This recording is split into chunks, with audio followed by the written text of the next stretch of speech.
Hello and welcome to the CDL Project Episode 2. I am Nick, joined with Harrison, aka Defiant, as always. Hello. Hello. Alright, so a lot of things has happened this past couple days, and I'm glad we waited a day or two to talk about it, because I personally wanted to see if Nate Shot was going to talk about it himself, but the video he uploaded today was him having a kid, so congratulations to Nate Shot. But LA Thieves, according to this Sturdo, is a thing. They are going to be in the CDL this year. Hex has sold the spot to Nade Shot and 100 Thieves, and the rumor is that hopefully the CDL will allow Chicago Optic to be a thing. The LA Thieves will obviously be the 100 Thieves team. And I think a big question that we have is all this going to be possible? Is it real? Obviously, it's more likely than not real because Deserto Yeah. reported on it. But is the LA Thieves going to be the team? Is Chicago Optic going to be a thing? And will the team stay the same?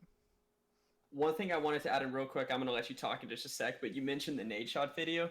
I actually watched that video like 30 minutes ago, and it's a new dog I think that they got. It was such hard clickbait. Wait, it was clickbait? I didn't It watch was it. such clickbait. Yeah, no, I'm I thought so pissed. too. Fuck It you, was Nate like, Shot. I think it was a new dog, but yeah, just wanted to just throw that out there. Fuck you, Nate But Shot. Alright. Anyway, apologies for the fake news. So I think that's a good place for us to start. With LA Thieves being a thing, obviously it's a big thing. It's huge. It's great for the CDL. Viewership's gonna be blown out the water. I can't wait for LA Thieves or Chicago Optic. That'll be a hell of a game. And if we get land and that's in LA or in Chicago, the viewership, the interaction, the fans there is gonna be nuts. If they get fans there, that is. But that's be insane. I can't wait to see that. Definitely.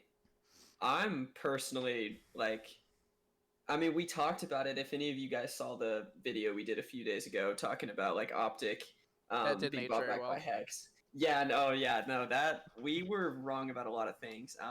Because I mean, I think both of us basically said that we don't really see Hundred Thieves investing, like maybe till next year, or even from or a couple years from now. But I believe I said next year if anything. yeah. But overall, I'm really excited about 100 Thieves joining COD because not only did it come out of nowhere, and of course Nate Shot's being Nate Shot, and he's not like saying anything about it.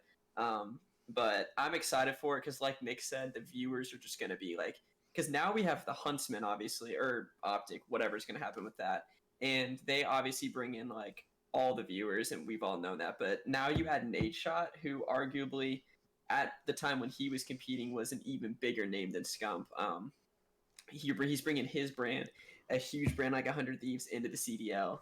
I'm excited for it. I think the rivalries, I think they're going to be pretty spicy this year. I mean, I could be wrong. Maybe they'll be insane. But I think just over the next couple of years, each year it's just going to get better and better. This year we have Scump and Dashy versus Kenny and Slasher, which are the four from the Optic versus 100 team BO4. But overall, I think there is just nothing but good to say about this. And yeah, I'm excited. So Oh yep, definitely nothing. I don't see any downside. The only downside is the CDL screws it up and doesn't allow Chicago Optic to be a thing. Uh, oh yeah, that's another topic too. if the CDL does not jump at this opportunity, I'm going to question all of their marketing and all the rules that they have in place for their team names because letting Optic die into obscurity, even though despite my personal opinions of not liking its fan base, letting that brand die is a massive misstep. And if the CDL does not allow Optic Gaming Chicago or Chicago Optic, whatever they want to do with it, however they want to name it, if they don't allow it to live into come back into the limelight, it's a massive misstep from the CDL. There's no way in hell that they don't let this work somehow, some way. They allowed FaZe to do it, and I don't know how they did that. I'm, it's, and I'm, if I was Hastro, I'd be more than annoyed that I was forced to give up Envy for Empire. Granted, Empire's fucking sick. I love that name. Um, I'd be a lot more than annoyed if I seen not one, not two, but three teams all keep their original branding, yet Envy is the oldest and has the most history, Granted, it wasn't the most popular. It was probably second or third. Uh, but it has the most history in COD, and I'll hire Hastro. I'd be livid. But he has an OWL team, and he didn't mind having a different team name for that. And does have the NV thing in the Empire logo, so it is there. So the LA Thieves team, we're gonna transition right over to that. The team is Slasher, Kenny, I'm blanking. What's the other two? TJ. TJ and Draza. And the rumor is that Temp is also going to be on this team in some form. I'm curious if Nate Shot makes any changes to this team, because I know Mud Dog is more likely than not still going to be the manager of this team. And if I'm Mud Dog, I'd probably say that the team is fine as is to Nate. I personally wouldn't mind putting Temp in for Draza. Give Draza a bit more time to develop as an amateur.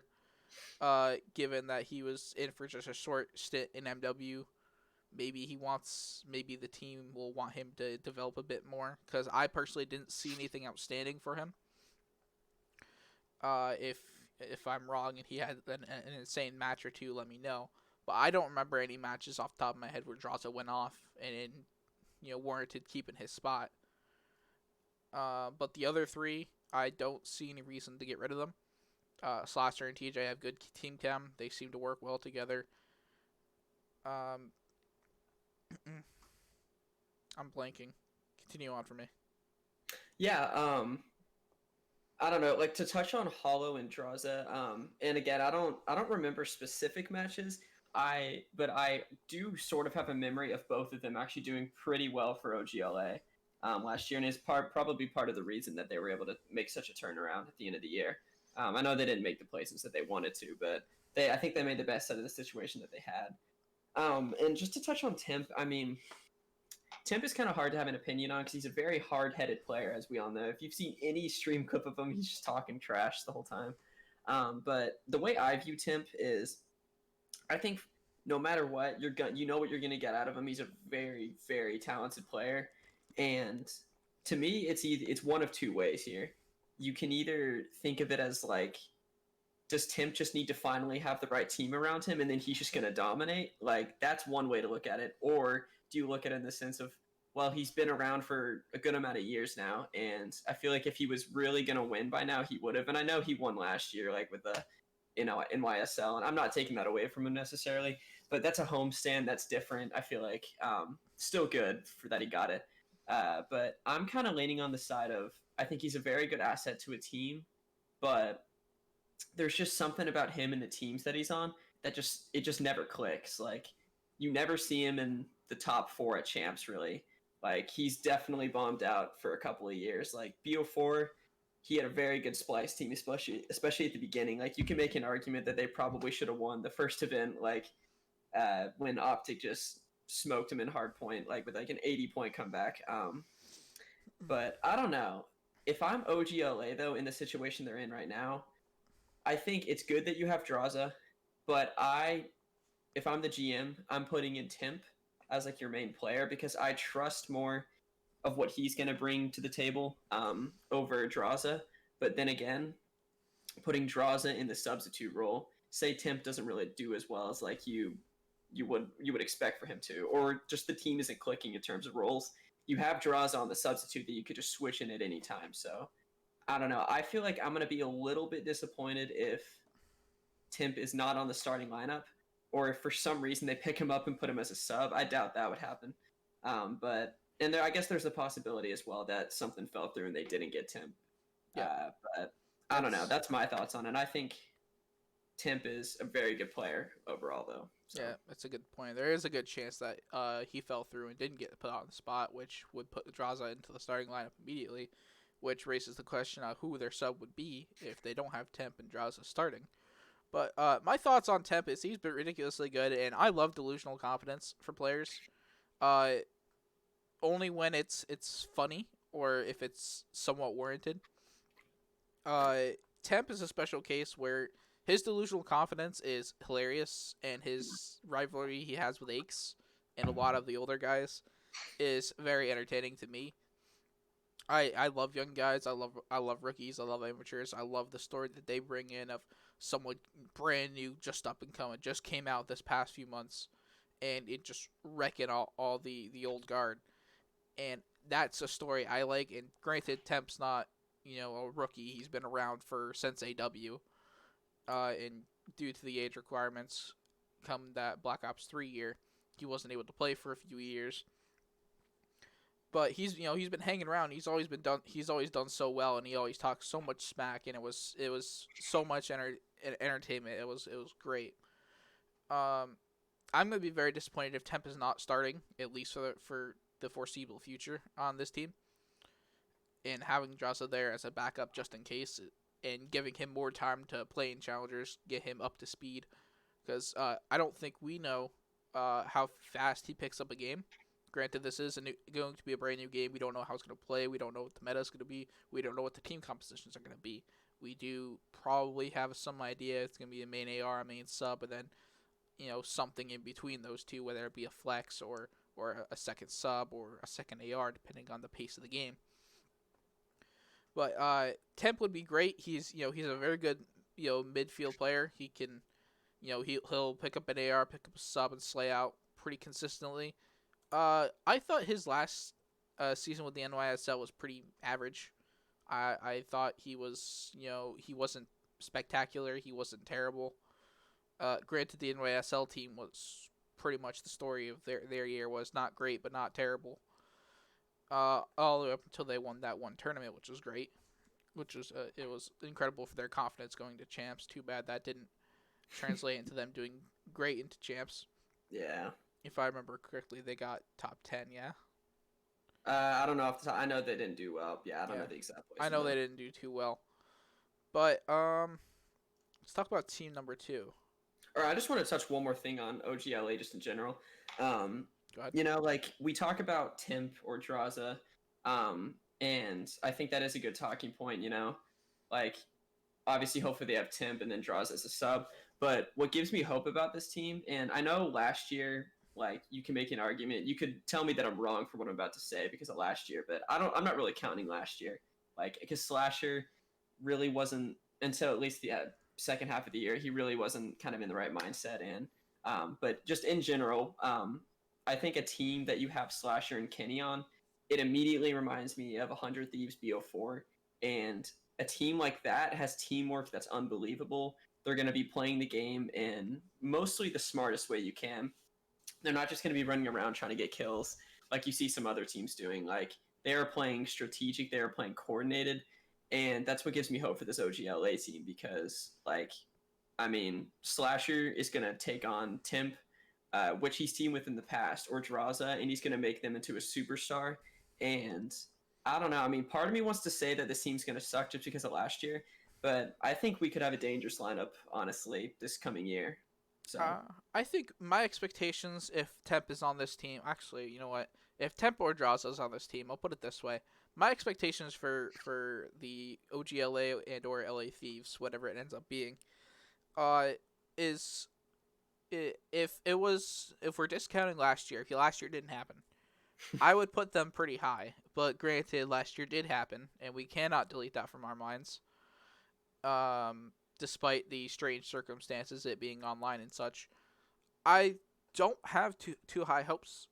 I think if the the season starts out poor, either it being online for the early duration of the season, or if we have a LAN event or two and they don't do well early, they don't do well immediately, there's going to be conflict in this team, just like the Envy team at the beginning of World War II. oh Slasher yeah, and Temp were both on that team, and that team fell apart completely.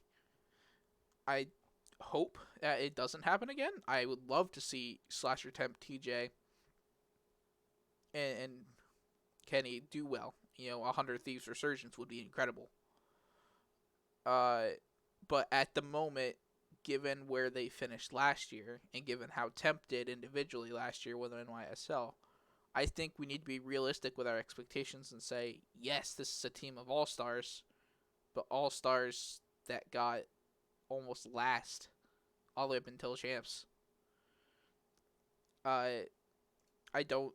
I hope that they do well. Like I've said a couple of times now, I want them to do well.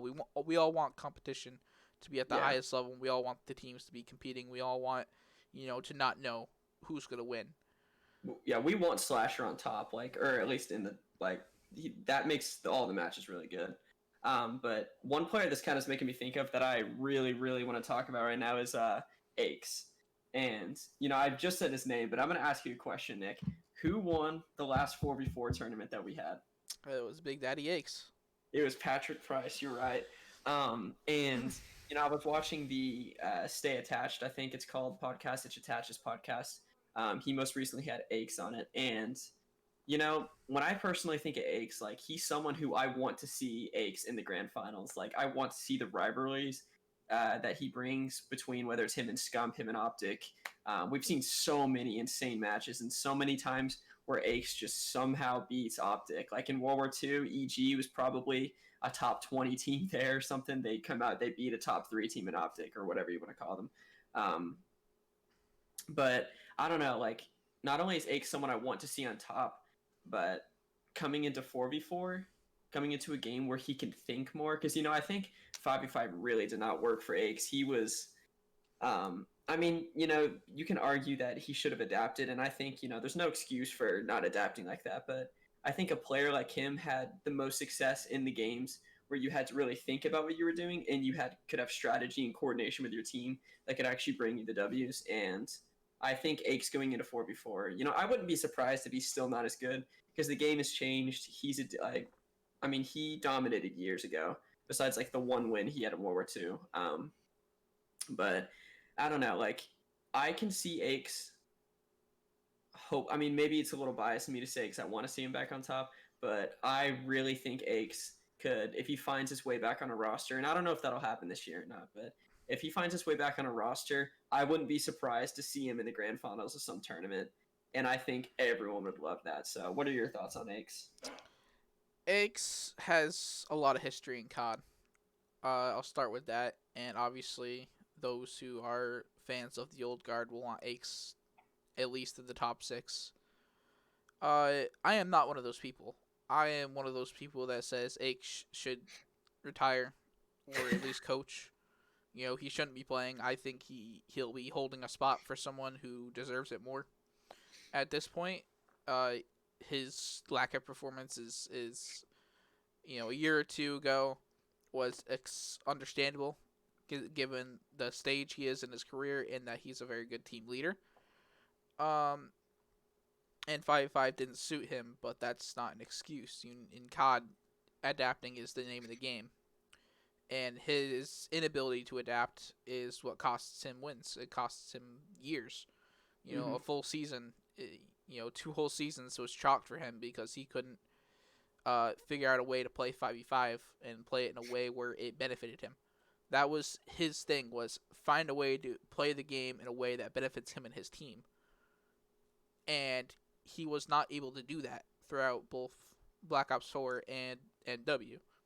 Now you can say that's because of 5v5. Well, I'll say if Aches was as good at adapting and playing to his strength as everyone believes him to be, he should have been able to do these past 2 years. I personally don't think that the player count affects that much of the game.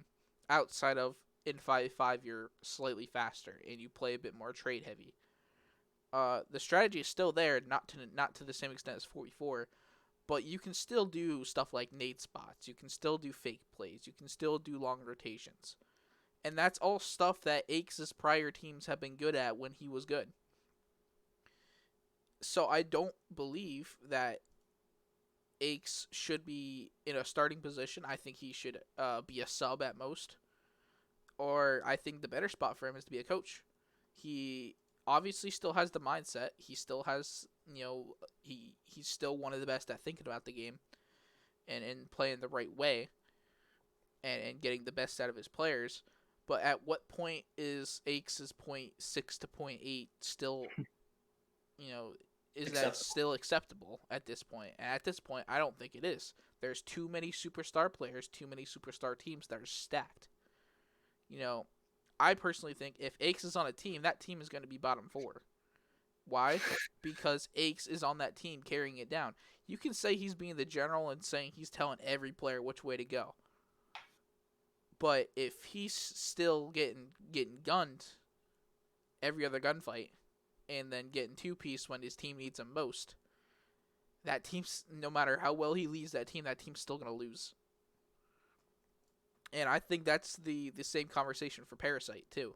Except Parasite to an extent is that his burned bridges from his past is what holds him back. He's still ridiculously good. I think this is where the two differ. Is that Aches is still got connections and can still, snake his way onto a team somehow. Parasite is still ridiculously good. He's the best player to not be in the Pro League. But he does not have a way into the Pro League because all the players that he could potentially play with and do well with don't want to play with him because of his past. So he's stuck playing with amateur players and hoping that Paris Legion, for whatever reason, wants to pick him up. Because for some reason, Paris Legion has no players right now. I want to ask you a question about that as well. We're not about Paris Legion, but well, first of all, let me say that Aches talked about if whenever he decides not to play anymore, which isn't right now, he made that clear. That he actually did say he wanted to be like a coach or an analyst. So that's interesting you said that. But my question about Aches to you would be, in the last couple of years, he hasn't quite had the performances that he would like or anybody's like to see from him. Do you think that he truly just couldn't adapt to it and had trouble with it, or do you think that he didn't put in the effort to adapt? Like, do you think it was his fault basically, or do you think 5v5 truly just wasn't for him? I think it was a mindset. You look at all of the old guard that did well, guys like Slasher, Clay, Crim, Scump, Karma during Black Ops 4. All them old guys, JCap for the first half of the year when he was on E United, all them old guys did well. Or if they didn't do well, they were going at least even in a 5v5 setting because they adapted well. I think that Aches is just at the point in his career where if it's not the perfect game perfectly for him, either it's a mindset thing for him. He switches off. He doesn't. I'm not gonna say he doesn't put 100% effort because obviously he does. Otherwise, no one would play with him. But he's not putting in the effort where it matters. In my opinion, I think he puts the effort in to complain too much on Twitter and doesn't use that anger to help his team improve. There's plenty of players that use their anger and frustration with the game to get their teams better. And I don't think Aches does that anymore. I think he cares more about complaining and trying to make the game suited to him. A little bit like Slasher, actually.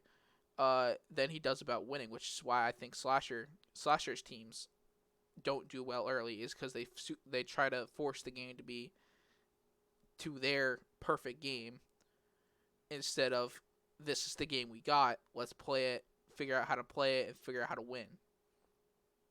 My follow-up question that to be would or to that would be uh, if Aches does have the right mindset, because you mentioned mindset, and that might be his issue.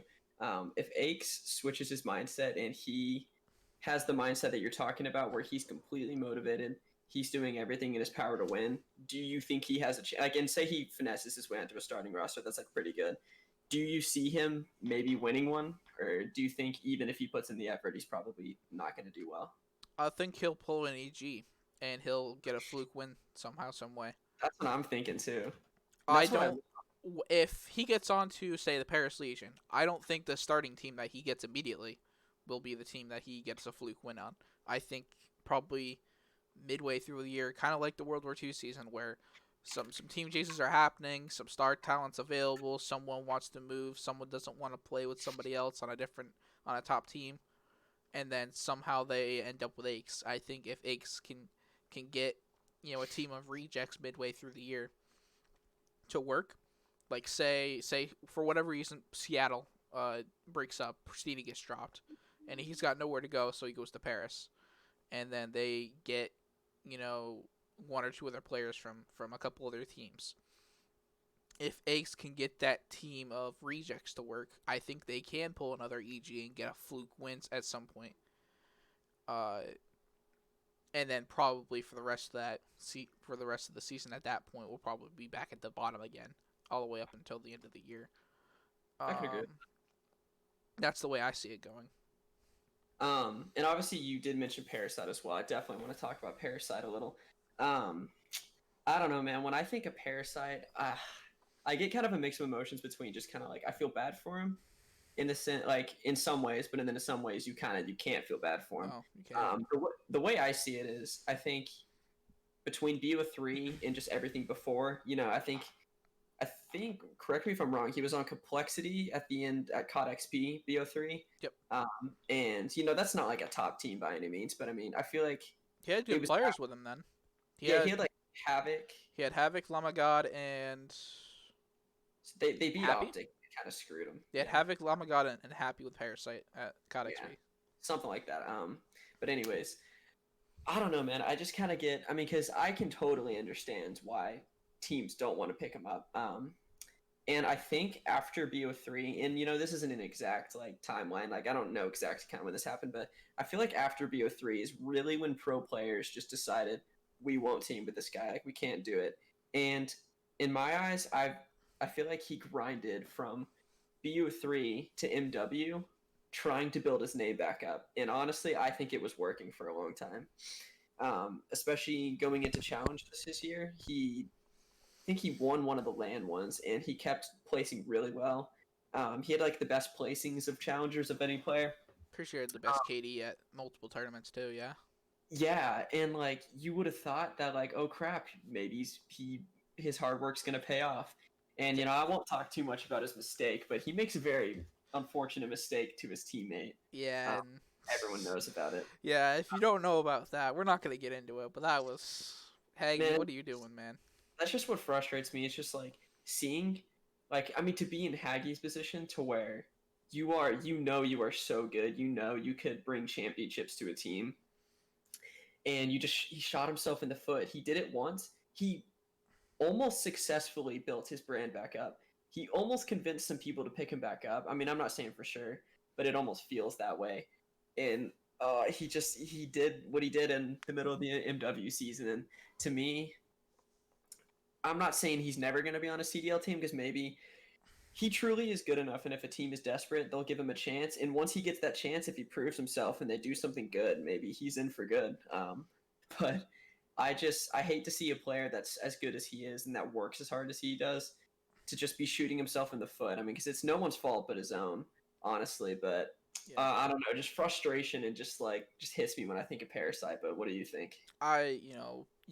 You said that you feel bad a little bit, but then a little bit you don't. I have no sympathy for Haggy because this is all of his own doing. It's his own fault. He's in this spot. You mentioned the Black Ops 3 season. That was his last good professional team. Uh, and he threw that away. And then the next year in IW, he got extremely lucky that Nameless doesn't hold grudges and picked him back up for that EG team with Study and Havoc. No, they dropped Study. For Peggy's Parasite. I forgot about that. Yeah. Yeah. And the same exact thing happened that made Havoc not want to play with him again. That next year is Haggy being toxic, and then that was the last professional team that he was on.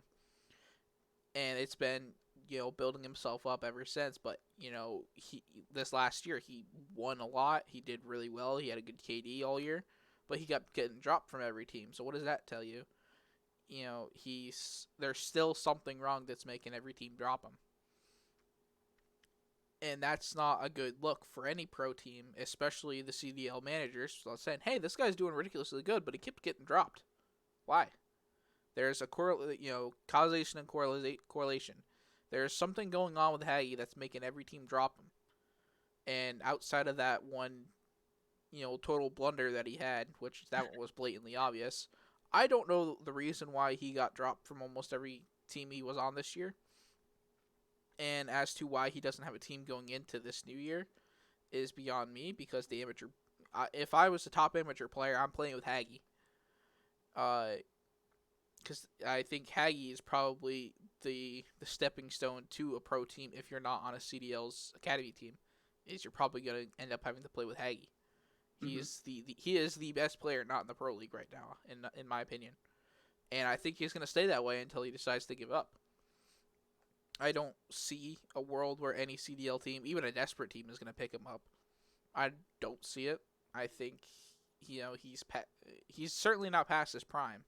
He's still ridiculously good, but there's something still holding him back, whether that be himself, whether that be the lack of trust in from the CDL management or the lack of trust from players.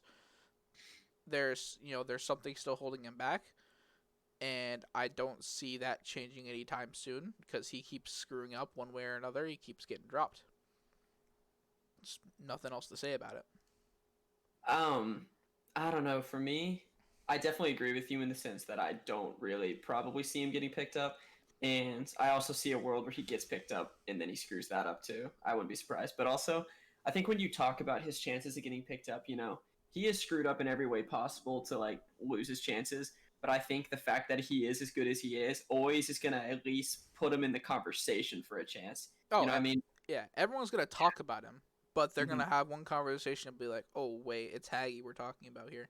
Yeah. I mean, if he really gets his shit together, honestly, and stops making those stupid mistakes to like cost him the spot, I think. I mean, it's a stretch, but I could see eventually maybe he gets a chance from like a team that's struggling, and I don't know if that would work out or not, but I just think when a player is that good, it's hard to just like no matter how toxic they are, I feel like they're always almost gonna land on a roster. So Yeah, I'm gonna make a that's hot take here, and I'm gonna say the EG team that he joined in IW, that last professional team he had, was the nail in his coffin for ever being in a pro league team ever again. Well, he did finesse Midnight Esports in BO4. Whether or not you want to count that as a pro team, he was technically in the league. That wasn't very Oh, fair because the Midnight team got screwed. But do you remember that? It was like him. I didn't remember Uh, that actually. like it was like the second Midnight team. I don't Uh, remember what that team was, but okay, I was wrong. yeah, yeah. But Well, no, I mean, you're not really that far off, honestly, though, because like they didn't do much in the pro league. I don't really. I mean, I think they had potential. They were like actually pretty good, but for him, he was more than blessed to even get that spot in the first place, though. So but I don't know. anyway, That's back enough to, said. Fair back play. to my hot take. Him going on to that EG team costed his career. I think it was just the embodiment of everything wrong he's done.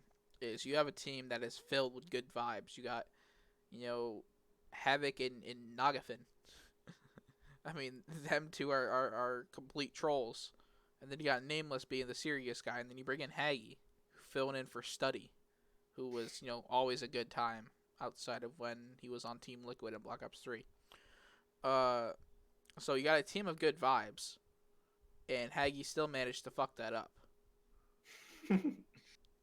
Yeah. And, you know, that's just I think that is, his career summed up is you got a good team, some good vibes, some good, and a team that has potential. That EG team could have done really well, but they still went and fucked it up after they got top 6. It was that team's best placing. They never got past top 8.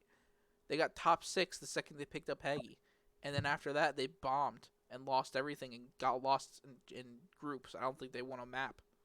Yeah, they got like top 32. I remember that. Yeah, it's the embodiment of Haggy's career at this point is getting blessed and fucking it up.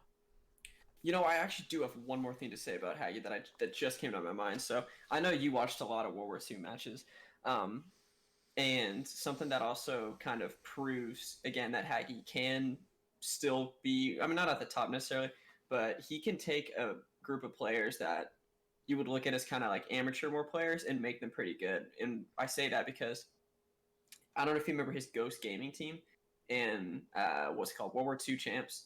They went up 1-0 against Envy, and they went up like 4-1 or 4-0 in the Search and Destroy.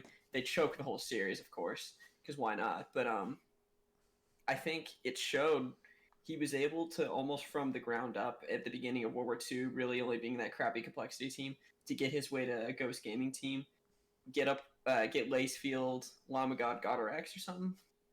Um, and that team, they were not that bad, honestly. Like I feel like they made a little bit of noise. They made some noise at the Seattle tournament too, and I don't know. That just kind of just brought to my attention that if he got his stuff together, he could do a lot of things as a player. Yeah, But he could be up there, but it's it's in his hands. It's on him to figure out. Uh, that's the next good player that we could talk about. Scraps and Wusket. Let's talk about them.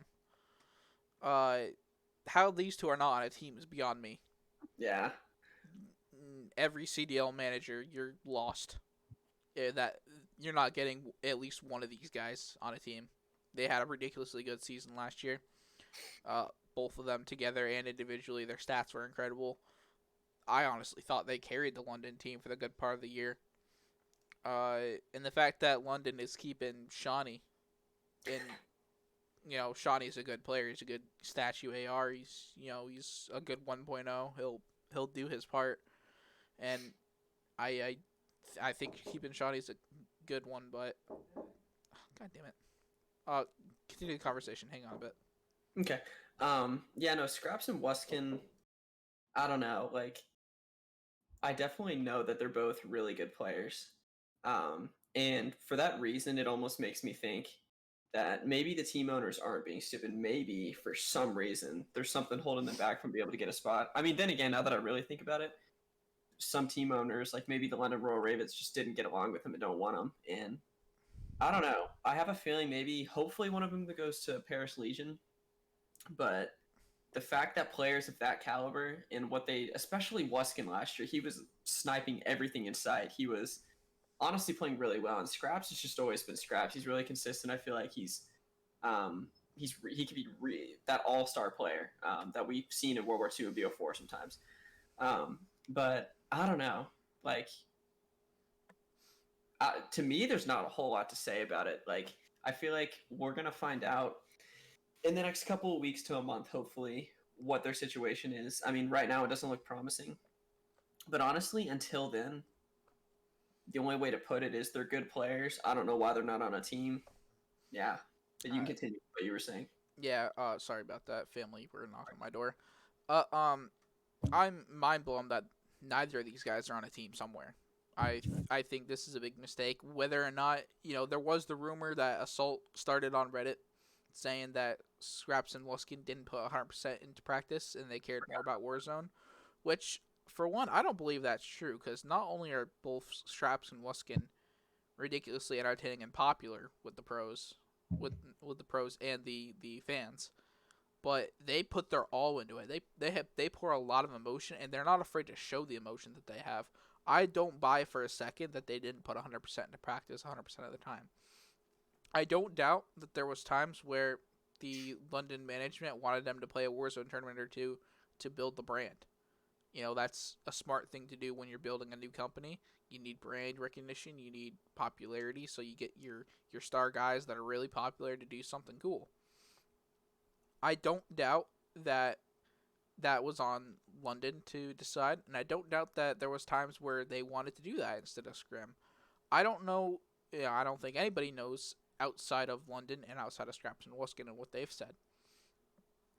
But I don't believe that if it were up to them, they would have chosen practice over the Warzone tournaments. I think it's silly for the CDL managers to look at a conversation from Reddit from Assault of all people, uh, and take that at face value and say, all right, we're gonna have to chalk these two guys because these guys aren't committed.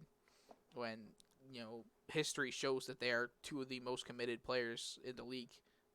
They put their all into it, and the fact that the CDL managers took that at face value is stupid. I think every manager that had a chance to get Scraps or Wuskin or both, and skipped out on them is a big mistake. I don't see. I think that's a big miss from London letting them go, and that's a big miss from everyone else.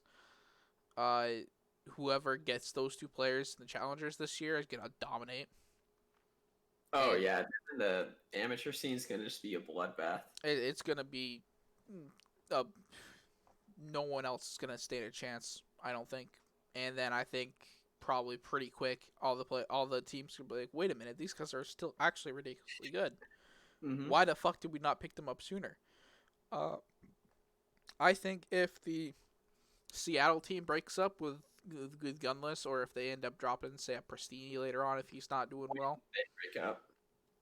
when they Uh, break up, I think yeah, when they drop Gunless, I think picking up Scraps or Wuskin, depending on what they need and depending on what the meta for the game is, I think picking up one of those two is a perfect fit for that team. I think maybe Minnesota could probably use one or two of them if they don't do well. Maybe the Gorillas, if the EG reunion doesn't work out, they could use one of them at one point.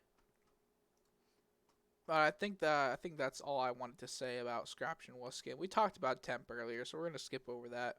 yeah. And I just have one more thing to say about Scraps and Wuskin.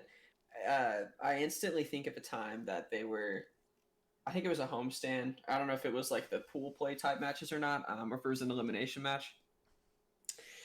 But I think they were down 0-2 to the Florida Mutineers, and this is when the Florida Mutineers were like really hot, like, and they were. I don't remember if this was after they went back to back or not, but they were a top prospect in the CDL. And the London Royal Ravens are down 0-2. You see the webcam player things. You see Scraps and Wuskin. They both have their headphones in. They're both like jamming out, and they're just like vibing. And they're down 0-2. They're not in a good spot at all. But just to see I mean, I don't want to read into that a whole lot and just say that like they should be picked up because of that, but I think it shows you how much they care about the game, how passionate they are, and how They just how much bring nothing but good vibes. it's Nothing but good special to them. vibes. Yeah, you can tell because I mean they're twins. They kind of have similar interests sometimes, and you can just tell how much it means to them. And I think that I don't know behind the scenes. Maybe there are some things we don't know that aren't negative about them, but to me it seems like any org that gets them is going to be lucky because they're going to have honestly just two people that are just passionate about the game and passionate about content. So yeah, but we can move on to whoever you wanted to talk about Yeah. next. Well, last thing. Whoever gets Scraps and Wuskin, you're getting them at a fucking bargain, dude. Them Hmm. two are not 50K a month players. Them two are your star players that you keep for 5 years. Moving on. We talked about Temp earlier, so I think we're gonna skip over him for now. I want to talk about Slacked. Slacked, okay. Where's Slacked been? Um, I look around Twitter and stuff, and I'm gonna go to his Twitter right now just to see if he said anything. But when I think of Slacked, I think of a player that he's very underrated, and some of it's just, some of it's probably not. I think he's kind of brings some intangibles to a team that a lot of other players don't. I don't know. I saw this day coming eventually, where maybe he didn't get picked up, but you, especially in a 4v4 game, I just feel like every team needs some kind of a Slacked. Like Slacked has always been on those Luminosity teams that have just always just been up at the top three, beating Optic all the time, beating those top teams with Octane and Classic or Saints, whoever they had at the time. I don't know. We don't know full roster mania yet. We don't know if he may be going somewhere, but I'm gonna be disappointed if he doesn't. I don't know. How do you feel about that? Um, I think I think it's 50-50 with Slacked, honestly. I think it's a miss from a midfield team that could use some veteran experience, someone who's very consistent, someone who knows how to win. He's won a lot, and he's always toward the top. And I think a midfield team could have really used him. I don't see any. There's nothing that explodes out to me and says this is why you don't play with Slacked. Um, I would think that the major negative that I think what are keeping the managers away from Slacked is this past season. The Seattle team did not look good. Oh, the only player that looked good on that team was Octane, and I think that hurts the stock of them all because now it's not just the players' view of each other that matters. Now it's the CDL managers. It's the team owners. When they look at players, they're not asking, "Hey, what do you think of this player?" They probably asked how they feel about certain players, but say the player approaches the team, and then the team discusses that player, and it's a boardroom of probably the manager, a coach, maybe a player that they already have signed on, and it's a roundtable discussion. Be like, all right, this is what we get from this player. This is more than likely what their price is gonna be. What can we expect in return from this player? And the return you see from Slack is consistency. But recency bias is a big thing in professional sports where it's managers and guys in suits that are making the calls on who to play with, and they saw consistently bad, like very consistently bad last year. Mm-hmm. And this is where that the oh, he was good in the last 4v4 game. Yeah, but that was 2 years ago. And I don't recall Slack having a very good Black Ops 4 season either, for the most part. The Luminosity, they won one tournament, and that was classic using a Rampart, I believe. That wasn't Beat 100 that a was champ. that was not OP, by the way. As a big side note. Anyway, um, you said they did good at champs that year. Or I don't remember what they placed, but I do remember they completely upset 100 team winners round one of champs. Kind of screwed their tournament. Right. Okay. I just wanted to So point that out. throughout most of that season, it was pretty pedestrian. They had one freak win, and then they got a fluke win at their first 100 Thieves and champs. But the last 2 years is what most team managers are probably going to look at, and they're going to say his teams hasn't done well the last couple of years. I don't know if he's worth the risk. You know, it's it's a an organization wide discussion. It's not four players bounding together and saying going to a team and say this is the team. Do you want us or not? It's the players going to the team and say, do you want me? Um, and I think that's probably holding not only Slack but the former Seattle guys like Enable and whoever else they had off the top of my head, Proto and Pander. I Mm-hmm. think that holds them back too because Pander the last couple of years, I thought Black Ops 4 did good, but when he got put into the Seattle team, I thought he was very average. And Proto, he hadn't been in Pro League for at least a year, I think, prior. I don't remember him being in a pro team since E6 and IW. I could be totally wrong, but I I think that's almost accurate. that's probably pretty close. If not, correct me if I'm wrong in the comments, but he had a pretty average, stint after Carmack retired. I would love to see Slack deserves to still be in the pro league, but honestly, he's a victim of his own, misfortune at this point. He will be on a pro team at some point this year. I guarantee it.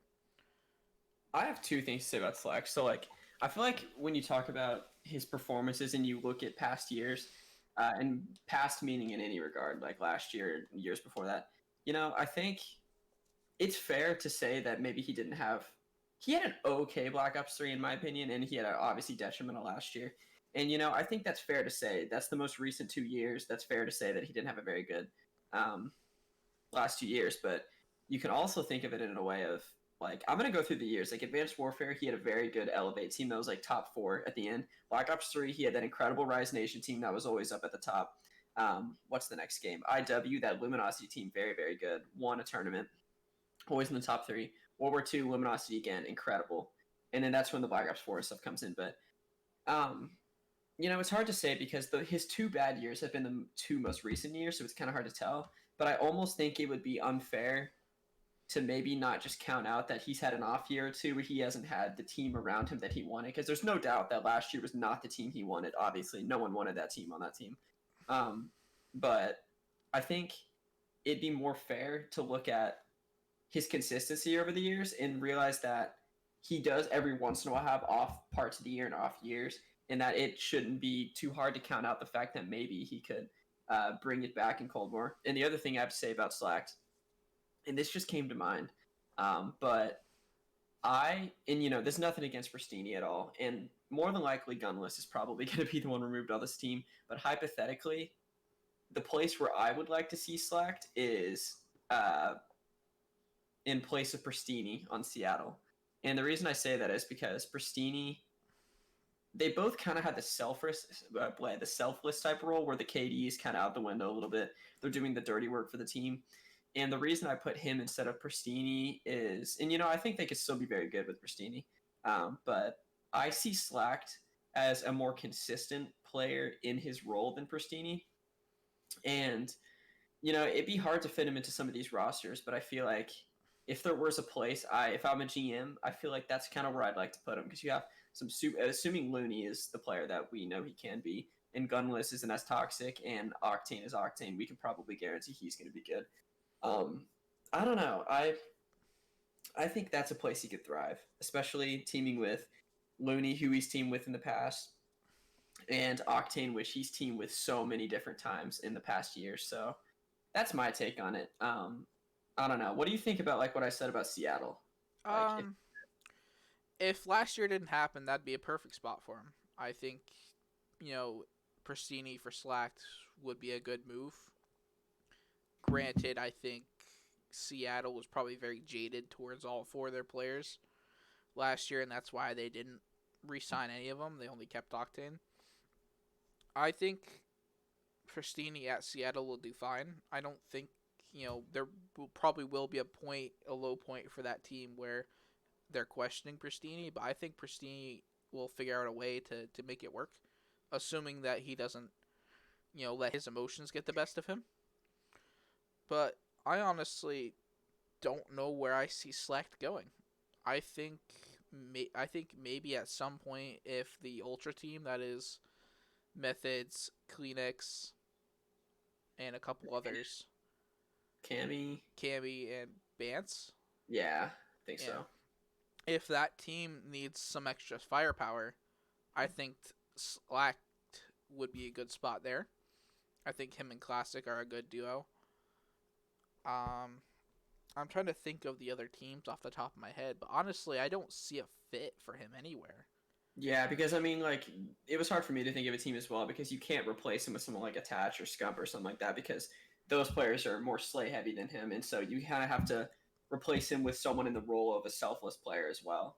Yeah, And obviously, he's nowhere near a Priest. I mean, I get Priest as a flex. That's probably not the best example, but um, I don't know. He fits well in a team surrounded by superstars, in my opinion. I feel like that's where he's had the most success in his career. maybe a Um, Mutineers team. The Mutineers is still rumored to oh have. yeah, They still have Pharaoh and Skies on the payroll. I think he could probably fit there. I mean, I don't want to touch too much on that until like we know the roster, but I mean, that's a thought. I mean, he Yeah. could go there. There's So only confirmed to be two players on the Florida team right now, and that's Pharaoh and Skies. And then yeah. Havoc is still on the payroll, but we're still up in the air for that team completely. We have no idea who they plan to keep and who their team is going forward. But if they want to replace a player or two, I think Slack is probably a good one. I think the thing that the Florida team last year lacked was some veteran leadership, and I think Slack probably can very much bring some veteranship. In-game leading, probably not. I think they'll probably need somebody else for that, but someone who can keep some good vibes in the team and someone who knows what they're talking about would help that team a lot, and I think Slack can fill that. Uh, Maybe the last year being bringing up last year again. I think that's probably what keeps Florida from picking them up because they don't want to have a bad year after a great second half of last year. They want to try and keep their players and keep progressing forward as much as possible outside of Frosty going back to Halo. Hmm. Uh, I think Florida or Ultra are probably the two spots that I could see Slack ending up at some point.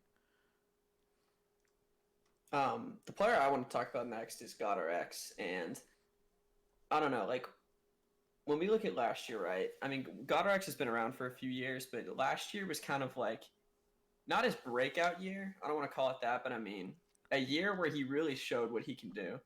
And the first couple of lands, Goddard X is in the conversation of best player in the game, and it was for obvious reasons. He was so consistent. He was always putting up great stats. He was doing great things for Minnesota, and it showed. Minnesota was placing well. They got second. They almost beat Dallas in a homestand. Um, and here's where I have a problem with Goddard X. So I totally get that some people just aren't the same player online, and that they don't maybe do as well. Maybe at a connection disadvantage, but I don't think it's excusable to go from in the conversation to best player in the game down to you're not very good, we're like benching you type of thing. Like, because I mean, he had an absolutely like tremendous drop off. He went from again like top player in the game, arguably like Minnesota's going to be a contender all year was what everyone was thinking. And then as soon as online hits, they're garbage. And I think a lot of that is on GodRX. I don't know behind the scenes if maybe he had some trouble in his life going on, or he just didn't care about the game anymore because it was online and he just kind of chalked it. But if it comes down to him having not put in the effort because of that and making excuses for himself, that's not acceptable to me. And I think that's something to note for future teams. Do you want to take a chance on someone like GodRX who basically seemingly just kind of chalked it? And I'm gonna guess that he did just have a bad mindset on it, because you don't go from being that good to that bad just because it's Lance online. Like, I just don't think that you do that. I think for the most part you'll be at least kind of close to where you were on land, but he wasn't even nearly close. So I don't know. If I'm a manager, I feel like it wouldn't be that bad to pick him up, but it doesn't help what happened to him last year. So Yeah, I do remember. The beginning of last year and all the way up until the online switch, he was contender for, top flex in the game. He was one of the stars of the Minnesota team. Whenever it wasn't Assault doing well, it was Goddard X doing well. It was always the flipping them two between star games. And then the online came and it flipped on him completely. He did so poorly the second half of the year. Did he get benched? I feel like I remember him getting benched at some point. he got benched in like June or so. And I'm gonna pee really quick. You can keep talking. But Yeah, yeah, he did get benched, and he got benched for I don't Exceed. remember who, Exceed or something. It Yeah, but was I remember something like that. he was not happy about that. So if you want to talk about that for a little bit, I'll be back in a Yeah. sec. The See, my thing with God RX was that you don't go from best player contender to what the fuck happened just because of an online switch. If anything, your performance should be at least maintained, if not slightly better. I'm a firm believer in that your performance online and LAN is roughly equal to, give or take maybe 1 or 2 points on your KD. I don't see a way how you drop that poor. I don't have the stats, but I do know that if Harrison is saying that he dropped off a lot to the point where he got dropped or benched for the second half of the season, that had to have been a significant, drop off in performance. And whether that was himself, whether that was the team environment, or whatever it was, I don't see how that's the possibility that it's fully his fault though. It's on him to get out of the slump, obviously, but I don't believe that is 100% his fault. If it was 100% his fault, he would not have done that well from the beginning of the season. And now that Harrison's back, I want your opinion on this. What if it wasn't his fault for his drop in performance? So sorry, I was muted. So you're saying, like, what if um and I guess I could ask for a little bit of elaboration on the question, in the sense of uh because my answer might depend on what the reason was if it wasn't his fault. Like, are you saying that maybe he was going through something personally, or yeah, what No, do you? I think it was a team thing. I think there was probably a significant drop in team morale at some point in the year, probably around the time at which the online switch happened. And maybe this is probably around the Mac and Slack drama that happened midway through the year where Mac was doing ridiculously well. Maybe Mm-hmm. at some point 1 or 2 players on the Minnesota team got involved somewhere, and maybe someone somehow screwed up with the team that screwed up God X's vibe, and then the whole team just kind of fell out of love with each other. The team didn't mesh well no more, and maybe God X was just the odd man out and got the shit end of the stick and ended up having his stats, you know, be reflected poorly in the second half of the season, and maybe he got scapegoated. I don't know what the relationships were for the Seattle team, but I know that Goddard X was with Pander for a lot of his AM career, and I believe that this is his first professional team without Pander with him. Correct me if I'm wrong. I remember his Ghost Gaming team of World War II. It was him, Pander, and Parasite, and one other. I don't remember off the top of my head. Llama And got it Llama God. earlier. Yeah. And then I don't remember what team he was on for World War II, but I believe he was still with Pander. Correct me. Ghost Gaming. He was on Ghost Gaming with Pander. Mm-hmm. Okay. So this was his first team without his duo. that he's had for most of his AM career. So maybe it was because he didn't have his one player on his team that had his back regardless of what was going down. And I think that that is a significant that's going to have a significant impact on the team morale, but not only your team, but you individually. Because if you don't have someone who you know has got your back 100% of the time, you start to be concerned for the security of your spot. I think that that is something that I'll have an example. The Atlanta Face, they had not only the utmost trust in themselves but each other. That none at no point throughout the season that no player was ever going to get replaced, no player was ever going to get scapegoated, and no player was ever going to get blamed for anything because that team environment was you win as a team, you lose as a team, and I value that to Crowder and his leadership as a coach.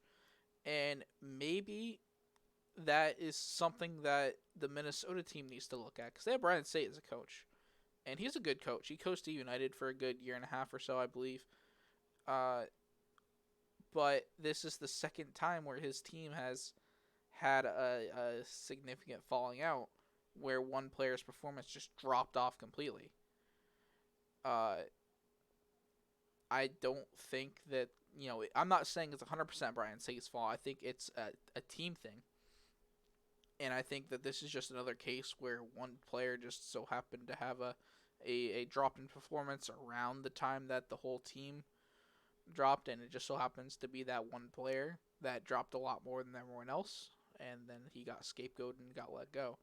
I don't believe that his stats, whether or not his stats dropped from ridiculously high to ridiculously low, I don't remember off the top of my head, and I don't know if you know, but if his stats dropped that significantly to being in contention for best player to not being talked about at all, that cannot be his fault. Okay. I mean, yeah. To answer your question, I think if you were to talk about like if like the fall off of Godorex in a sense is his fault or not, I feel like for it to have fully not been his fault, I feel like it would have kind of almost had to have been the perfect storm in a sense. I feel like a lot of things had to have not gone his way for that to happen. And I don't know. I definitely don't doubt that maybe his team had issues in that.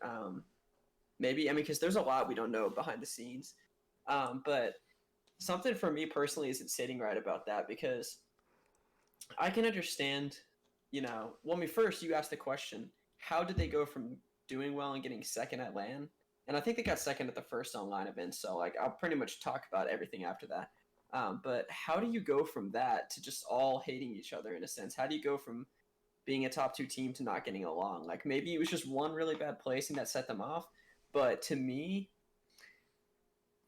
I think that a player can have their stats affected poorly or positively by a team not getting along because they play selfishly or they're hurt by the team because they're not being set up like they used to. Like maybe GodRx was as good as he was because his team set him up that much.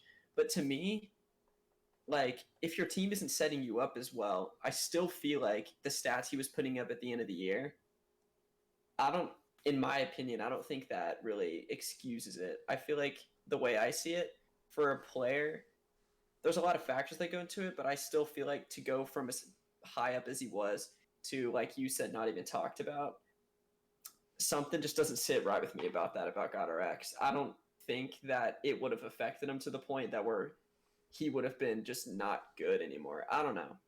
I feel like there's a lot behind the scenes, and I guess that leads me to the other thing I want to say is that um, the people who are going to pick him up may not know behind the scenes. Like even if it isn't GodRx's fault, the drop off that he had from being the best to the worst, basically, that's not a good look for managers that want to pick him up. That's not a good look for players that want to play with him.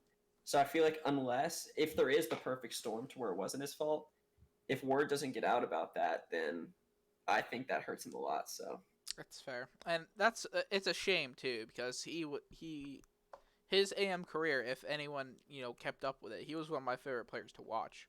Outside of, excuse me, Spoof and Godorex and Pander were three of my favorite players to watch.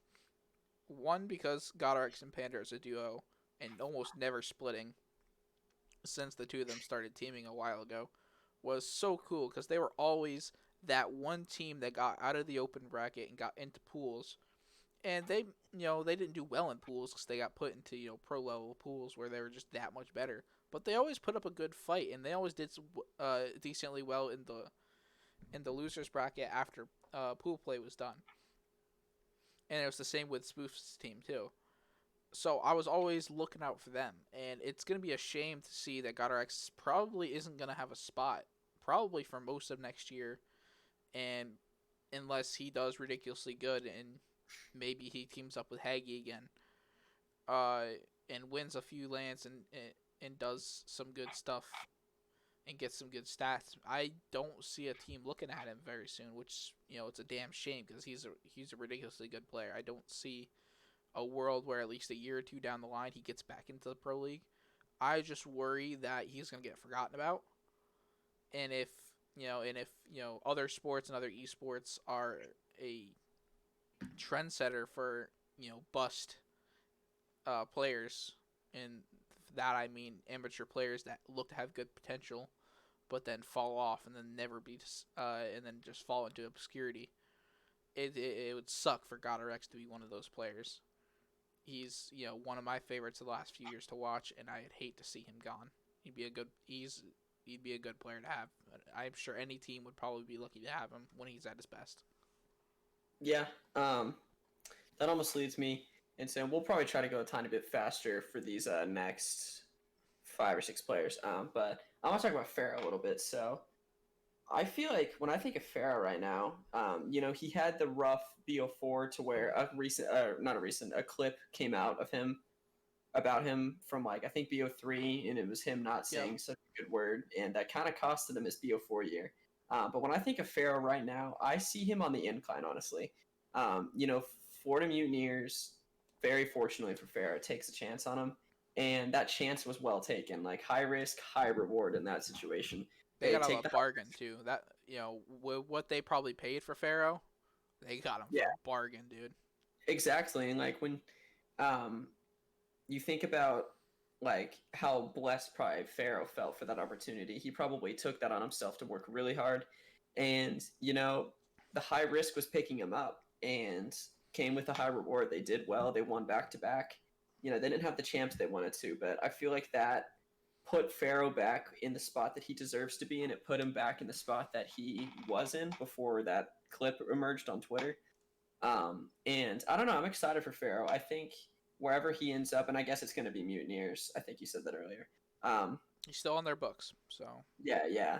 And so having whatever team he ends up getting together, I don't know. I see them being really good. I see Pharaoh as a player who he's always going to be there in S&D. He doesn't crack under pressure. We saw that at World War II champs. We saw him in the finals. We saw him 1v2 to like force that second best of 5. Just like that's just a crucial moment that that shows a lot about him as a player. Because he's a younger player. He's a newer player to the scene, but I think it shows a lot about him that of some of his accolades that he's won a tournament, a big tournament at that in World War II, the season 2 playoffs, I believe. Um, I don't know. Pharaoh, I I'm not too concerned about him as a player. And to be honest, I don't know the Mutineers team, but having Pharaoh on that squad, I wouldn't be surprised if they end up being pretty good like they were last year. I don't see them being a top team, but I think that there really only is positives to say about Pharaoh. He brings intangibles to a game and to a team that not many players can. Like I was watching, I think Enable go over the World War II champs run that they had, and he was talking about how Pharaoh at COD champs, like his first COD champs, was shot calling in S&D. He was saying stuff that the other pros wouldn't have thought of, like these veterans that have been around forever, and things were working. Like he was commanding the team, um, and it was working against players like Aches, who's been around forever. And of course, they didn't win that tournament, but I think that shows a lot about what he can bring to a team, and that he has a new mentality, kind of energy that he can bring. So, what are your thoughts on Pharaoh? I'm gonna be honest. Pharaoh's ridiculously good, but he was never one of my favorite players. I have a couple buddies who have been a fan of Pharaoh since he was the SD star god in Black Ops 3, and I never found him that appealing. I thought he was a bit arrogant. And obviously, I remember seeing that clip that came out last year live, in the Black Ops 3 season. I remember seeing it live, Granted, I was a teenager and didn't understand the implications of that at the time either. So we're not going to discuss that no more. But it was just one of those personalities that I couldn't really ever get behind. But I did never discounted his skill. He was always ridiculously good, and it was only a matter of time he get on a pro team. And after he got dropped off under Thieves, which I think he got really unlucky with that draw, that team that he had, honestly, because They the should have been good. they should have been good. The clip came out shortly after he got dropped. So I don't think him being dropped was because of that. I think it was just because the team didn't mesh with him. He didn't get to play the role he wanted to, and they just got unlucky with that team, and then didn't get a team for the rest of that season.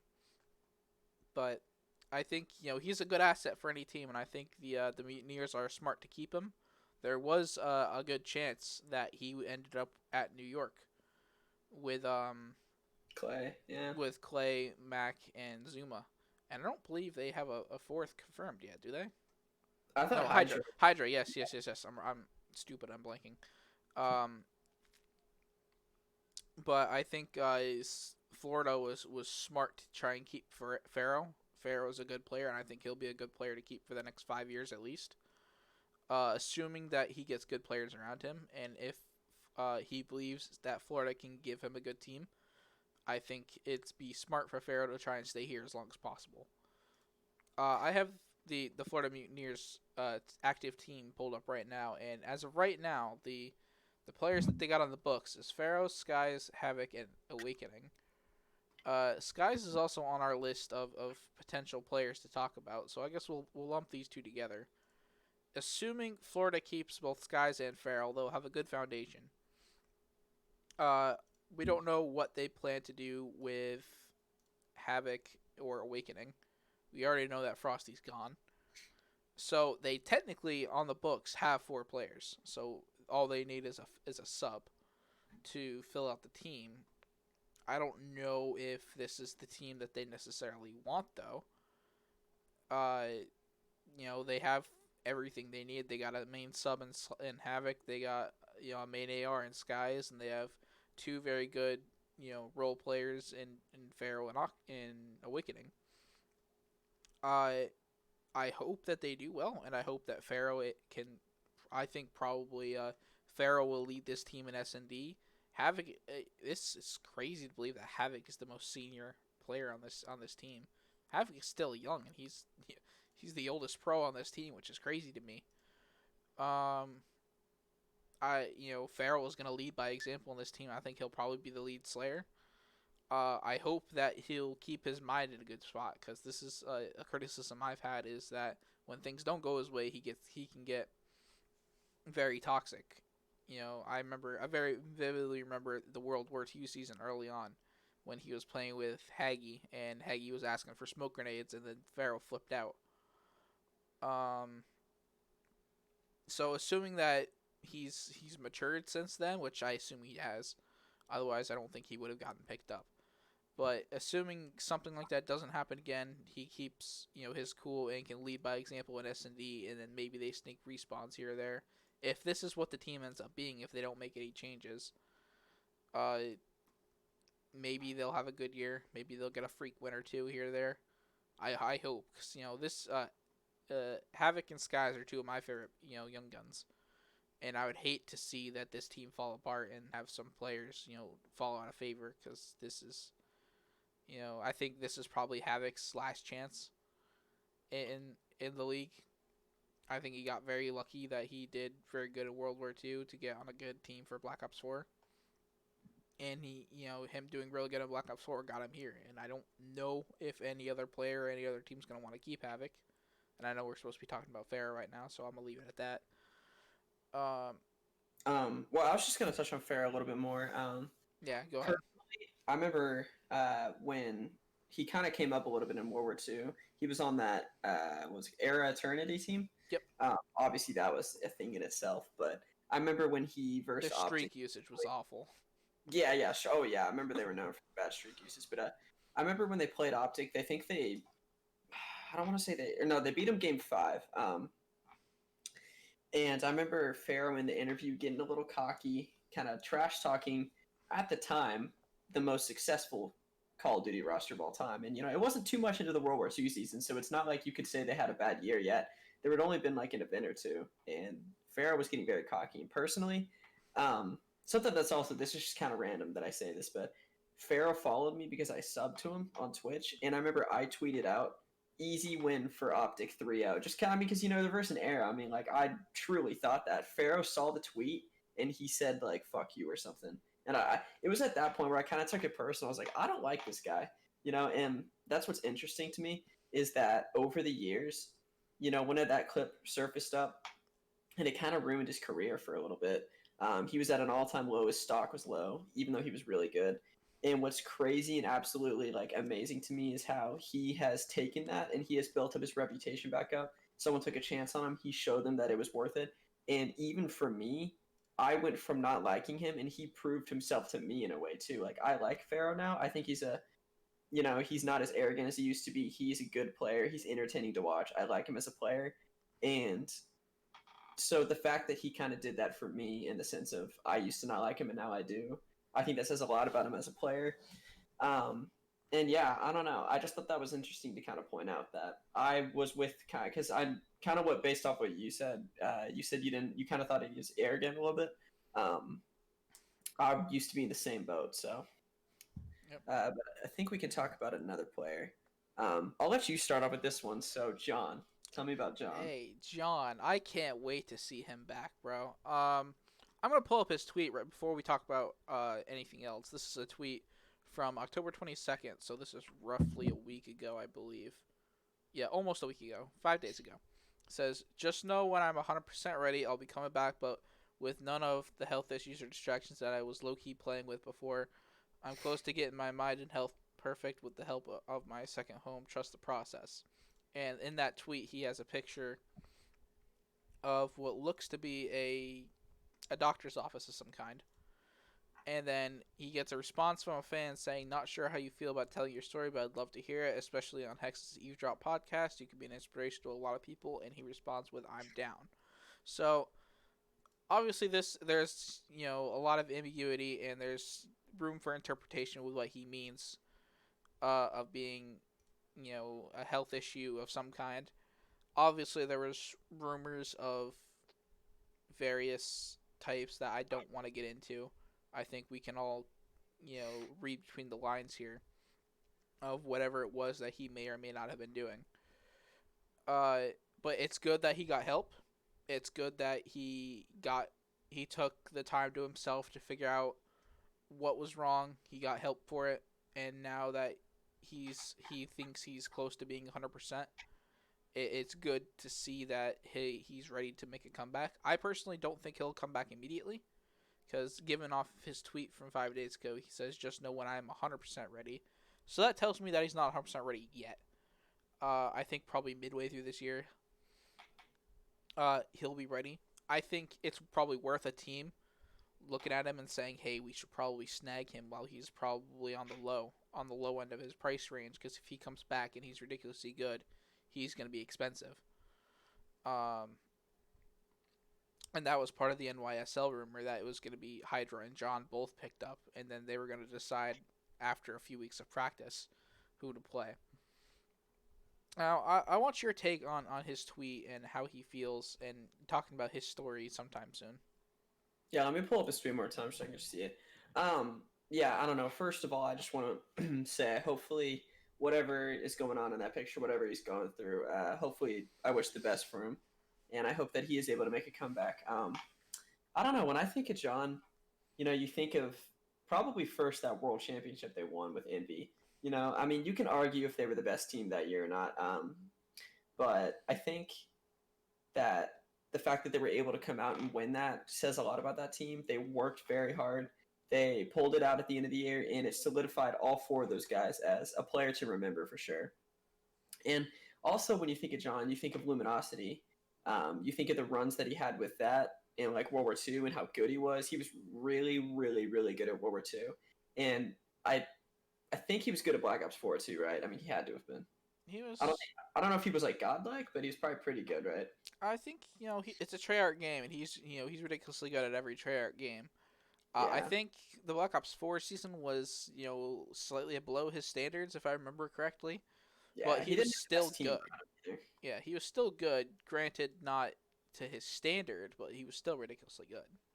Yeah, but I don't know. To keep it simple, I think there's not a whole lot to say about this situation because we really don't know what's going on. But I believe in John and the player that he used to be because the most recent John we saw wasn't even that bad of a John, and it's understandable that if he doesn't play for a year, that it may be a little tough for new management and new kind of organizations to take a chance on him. But I feel like with all the players he used to play, some of the former teammates that he used to have will definitely vouch for him. And if they fit the role of the team, I think they're definitely going to probably find a way to get him on a roster. And again, like Nick said, I don't really know when that's going to happen. But I don't know. I have nothing but good things to say about John. Hopefully he's doing okay. Hopefully he's able to make a comeback because I do think that he has potential to be really, really good like he used to be. And he could be an absolute asset to any team that decides to pick him up. So that's really all I have to say about John. But why don't we talk about? I think we got about one or two left. If we want to touch on Mox, these two probably don't have to take too long. But what do you think about Mox? I think he was on the Florida Mutineers this last team. So Yeah, he was on the Mutineers first half of the season. Then when it came to online, he got replaced by Pharaoh. Um, I felt bad for Mox. Mox is a good guy. He's good vibes. I think he plays a bit slow. I think he plays too slow at times.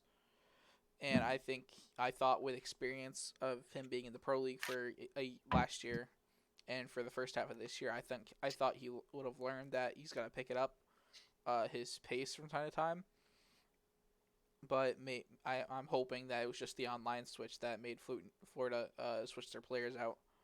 But I was sad to see him get dropped in midway through the year and then dropped off a team completely. And now it looks like he's going to be in Challengers.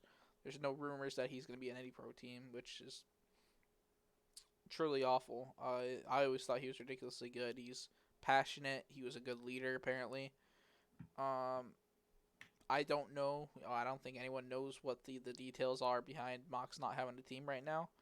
But the team that he apparently does have, which is from Reddit from yesterday, is Godorex, Kismet, Pander, and Mox.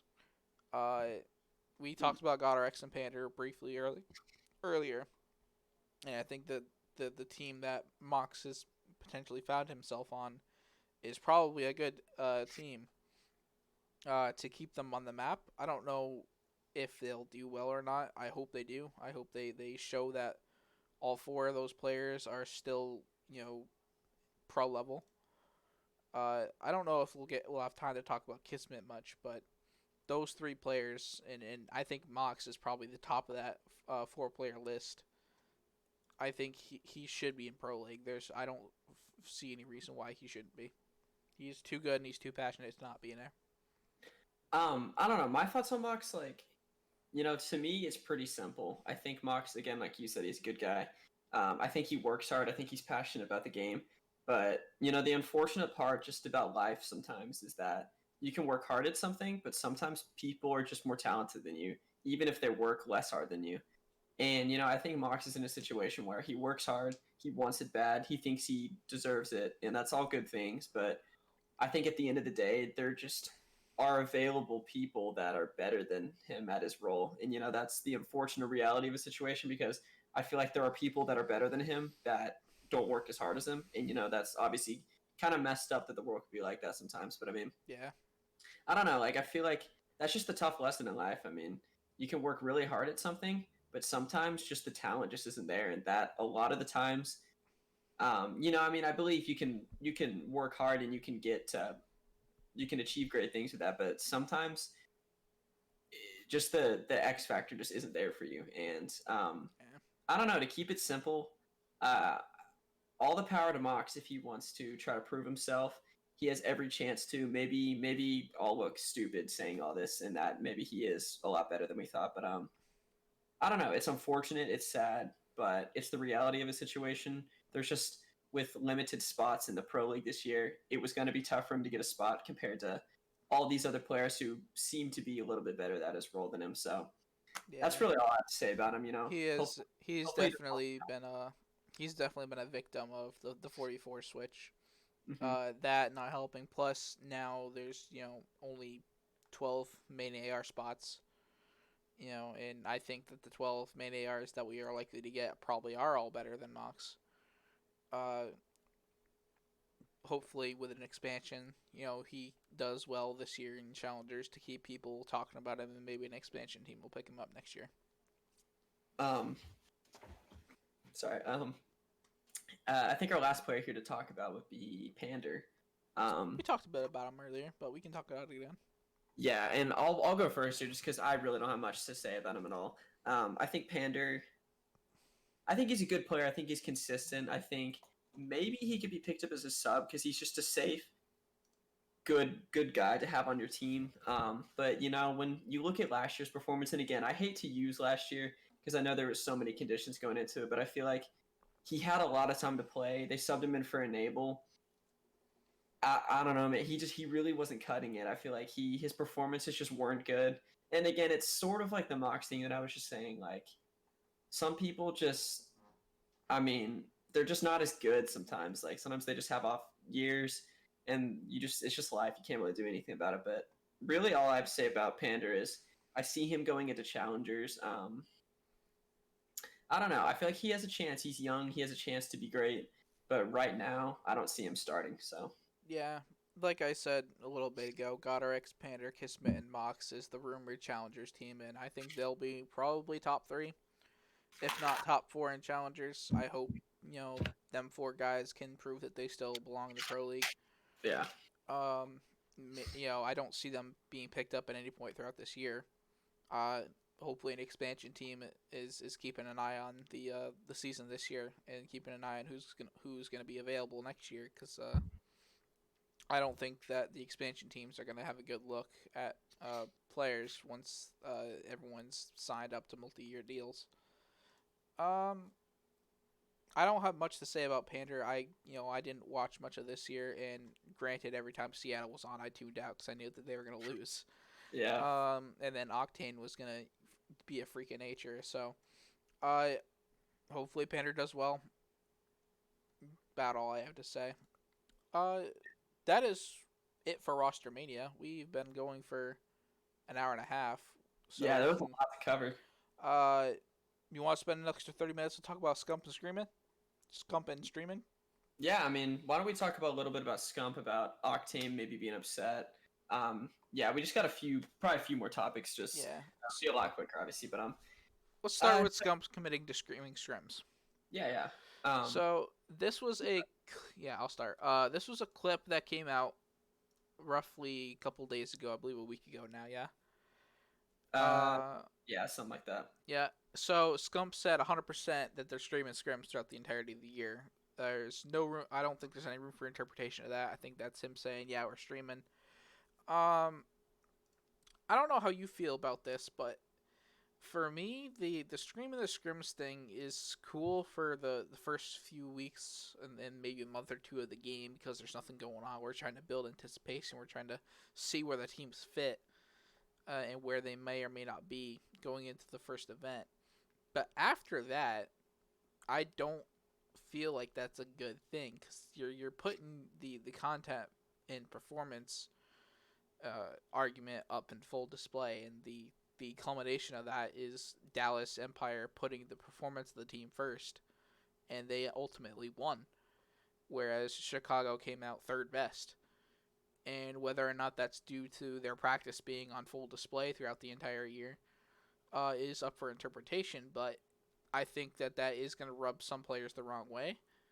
It certainly did with Arcides. He complained multiple times on Reddit and on Twitter that streaming their scrims is hurting their practice. It's obviously having a secondary source of income for the players is good, but a player like Scump don't need that income. He's on the supermax uh, with Hex behind him, so he's making bank.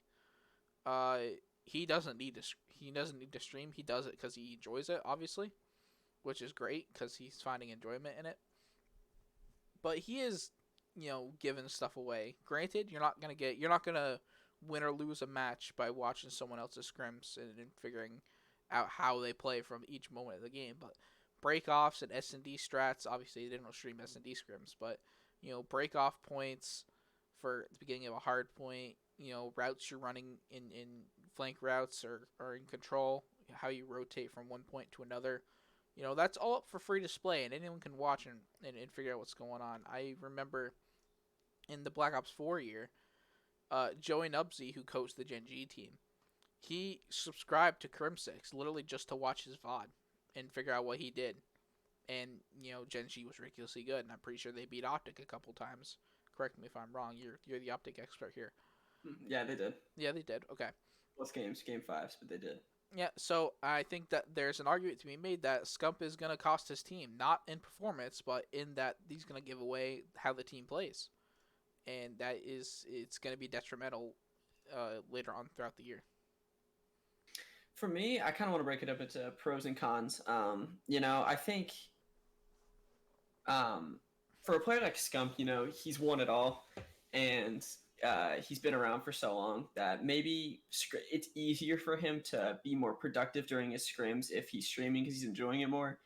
But just because he's been around that long doesn't mean it's okay to kind of jeopardize the other teammates who haven't been around as long and don't really need that to go on. I don't know. I hate to kind of say this thing about Scump because I think Scump has done so much for the scene. I'm a big fan of his, and I think he's just a great guy. But it's hard for me not to kind of disagree with his decision about streaming.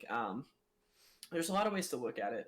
I feel like you said, it's good to probably stream the first month or two to kind of expose the game a little bit. Have some fun with it, enjoy the game, and just have more fun playing it, honestly. But honestly, I think, I don't remember if it was how many weeks before champs, but let's just say like 3 weeks before champs, they decide that they're going to cut off streams. That's awesome. That's very good. But what does that honestly show about the Huntsmen? Not the Huntsmen. What does that show about Scump? That shows that, he cared about COD champs. He wanted to do well. Yes, that's good. But why didn't he do that from the beginning? Like, that almost to me sounds like he didn't really care as much about the homestands. And champs is the biggest tournament, that, like, I get that part.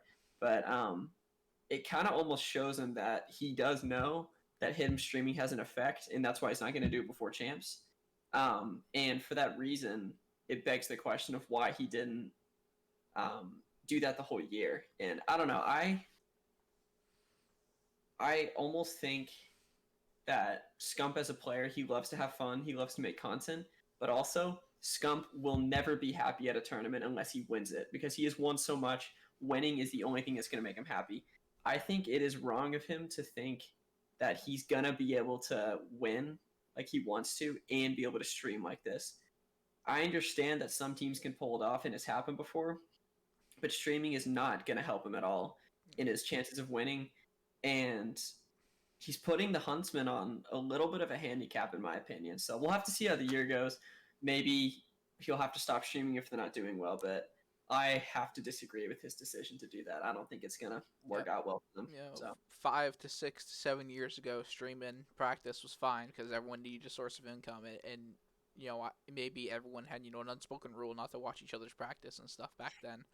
But that's not the case anymore. There's the teams have multiple people behind the players, like coaches and analysts and various of other people who are not only helping their team players, but they're looking at the other teams and doing the scouting reports for the players, so the players can focus on their own performance, and everyone's gonna know the team the game plan before the game even starts, and that's gonna hurt any team that does stream scrims beyond the first month or two of the game. Probably, I think that the cutoff point should be after the first event, whether that be online, on land, whatever. And I think that is very, I don't know what the word is. Very selfish. I'll put it selfish of Scump to not value the wins throughout the season as highly as champs. Because yes, obviously the home events are a step down from prior tournaments, and they're significantly lower in value to champs. But that should be on the team to determine the value of the tournaments. And obviously it's Hex, and Hex treats Scump like his son. So maybe he won't drop the hammer down, but another team would definitely drop the hammer and say, "Hey, we need to win. We can't be valuing the or valuing the events on how you feel." They rank based on prior tournaments and stuff. The win is the most important for the team, or it should be. And obviously that's not the case for Chicago Huntsmen, I suppose. Maybe they valued build, and maybe that's their strategies for right now, building content and then building the brand and then worrying about winning. That's what they did with Optic. They spent years building up the Optic brand and building the fan base, and then went and got players that could win. Maybe that's maybe that's Hex's master plan. In which case, you're thinking 5-10 years down the line. Great job, you're insane businessman, Hex. I'll give you that. Mm-hmm. But in the short term, it's detrimental, and I think that this is a problem that COD has had for the last 4 years. And I think that the fact that this problem hasn't been fixed is on the CDL and the Call of Duty World League. Before that, it's up to them to figure out how to fill the gaps between events and tournaments. Mm-hmm. Um, Going into this past year, it was supposed to be, weekly, league matches at various places. That the homestands were supposed to be. If everyone remembers that, they weren't supposed to be tournaments. It was just league matches, and that was meant to be your regular content that you were supposed to see, because those were guaranteed matches. You were going to see them every week, almost every day, I believe, if it wasn't just supposed to be just the 2-day weekends. But this is the problem that COD as an esport in the COD League has, is that there's not daily content. There's not daily matches coming out. Granted, we don't want to oversaturate, which is what I think that the World War II season did, which was oversaturate too many and too often and too regular matches. But I think this past year in Black Ops 4 went too far in the other direction, where there wasn't enough matches, which means now the players are they're not the players. The fans are complaining that there's not enough going on. There's not enough to keep us interested. So I think there needs to be a balance where, hey, we got tournaments at this point. We got regular matches or show matches or whatever. Something that the league can put on a show during the week, maybe. Once or twice a week, and then that next week we have a tournament that weekend. Because this is, Scump is filling a demand that the COD fan base has, which is, competitive content. We're not getting that from the league, so where are we going to get it from? From the players. And this is what we as fans wanted. We wanted them to be streaming scrims because we wanted to see what was up. We wanted to see what was going on because there wasn't anything going on between tournaments. We asked for this, and Scump is obliging. So it's disingenuous as us as fans to say, "Whoa, you're hurting your team. Stop screaming scrims," and then a week later say, "We got nothing to watch until the tournament in 2 weeks."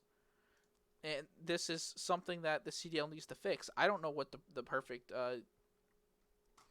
answer is. I don't know if bringing back regular matches is the way. I don't think anyone wants to, I don't think anyone. I'm in a minority and I wouldn't mind that, but I know a lot of people don't want to see regular matches. They don't see any hype in that.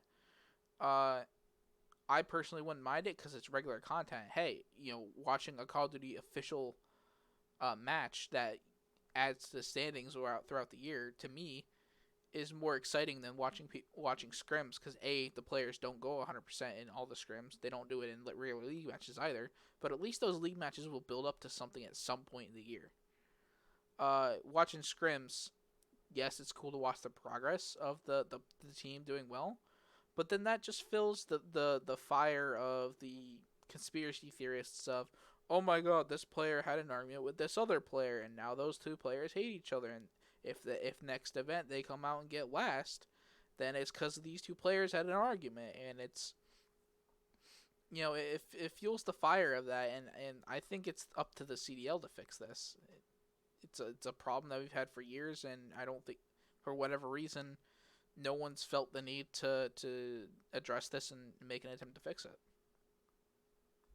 Um, I feel like the last thing, because we had a few things left to talk about. I think the last thing that I wanted to talk about was honestly, I mean, just since this is kind of the last Rostermania, I mean, for right now, video, like the big bulk of the Rostermania that we're talking about, I wanted to just discuss how Octane tweeted out whenever he saw that LA Thieves were announced, and that means Slasher and Kenny, his former teammates, are on the team. Um, he kind of tweeted out the little Squidward GIF or video where Squidward's in his house, kind of like watching SpongeBob and Patrick play outside, kind of indicating that like he feels trapped and that he kind of wishes he could go outside, that type of thing. I don't know. I think that's interesting because I feel like the potential of his current Seattle team is very high, and for him to tweet out something like that almost feels like a disrespect to the current team that he has, which almost makes me feel like that the current team he has maybe wasn't what he wanted. And I don't know if that's because of Gunless or because of just the whole team in general, if he doesn't think they're going to do well.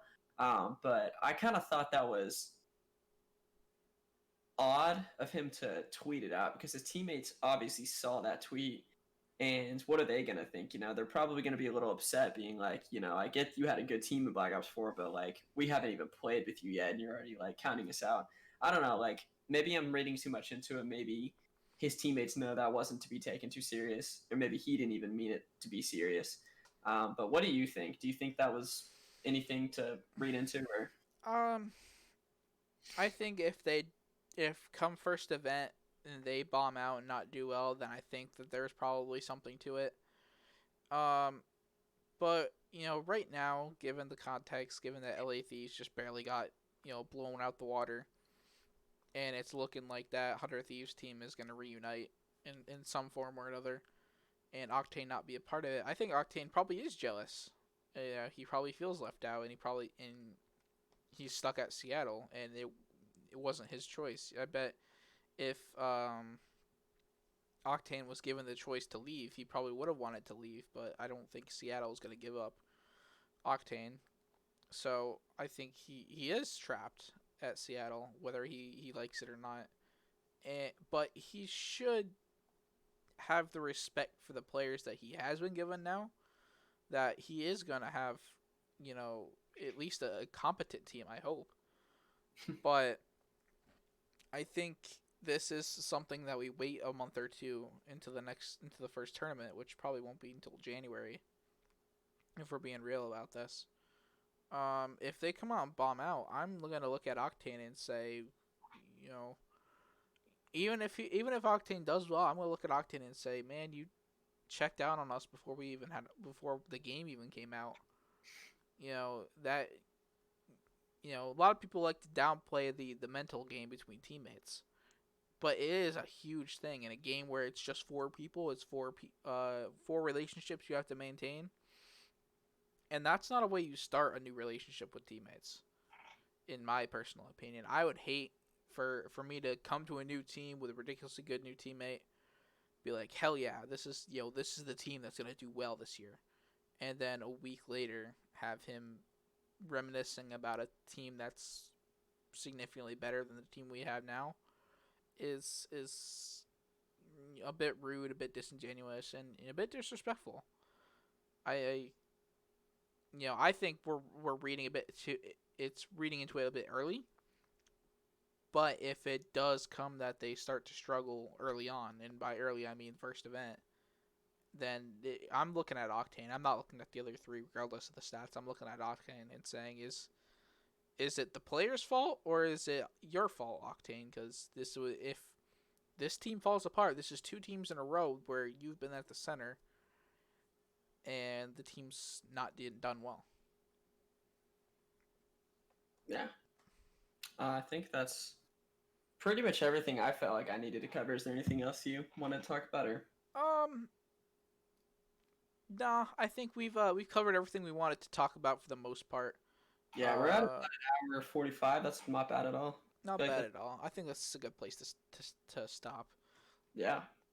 Well, thank you for watching. If you got this far through, you're a fucking legend. And I hope you have a great rest of your day or evening, depending on where you are in the night and in the world. So I hope you guys enjoyed, and we'll see you later. Yep. See you guys next time.